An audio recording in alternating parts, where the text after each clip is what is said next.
Hi friends, நாங்கள் இன்றைக்கி எங்கள் ஆயாவுக்கு இறந்த நாள் 5 வருஷம் ஆகுது. எங்கள் ஆயா இறந்து எங்கள் ஆயா வீட்டுக்கு நான் வந்திருக்கேன். இன்றைக்கி எங்கள் ஆயாவுக்கு படையல் போடுறதுக்கு. எங்கள் ஆயாவை எனக்கு ரொம்ப பிடிக்கும்.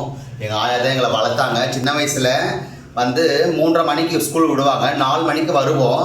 வந்தோடனே எங்கள் ஆயா வீட்டுக்கு தான் போவோம். எங்கள் அம்மா வீட்டில் கூட போய் நாங்கள் சாப்பிட மாட்டோம். எங்கள் ஆயா வீட்டுக்கு போயிட்டு நின்னவுடனே எங்கள் ஆயா எது இருக்கோ சாப்பாடு போட்டு கொடுத்துருவாங்க, நாங்கள் சாப்பிடுவோம். எங்கள் ஆயா வளர்த்தாங்க.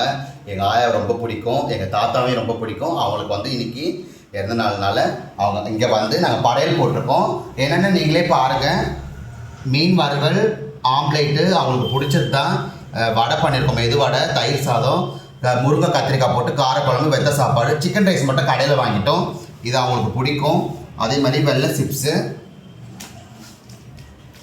மஞ்சள் சிப்ஸு அவங்களுக்கு ரொம்ப பிடிக்கும். அவங்களுக்கு பிடிச்சதெல்லாம் வச்சு படையல் போடுங்க. அது பால் வச்சுருக்கோம். ஓகேவா? உங்களுக்கெல்லாம் ஆயா தாத்தா ரொம்ப பிடிக்கும்னா எனக்கு கமெண்ட்டில் சொல்லுங்கள். எனக்கு ரொம்ப ரொம்ப பிடிக்கும். அவங்க தான் உலகமே. அவங்கள நான் நமக்கு அப்புறம் அவங்க தான் நமக்கு தெய்வம் மாதிரி.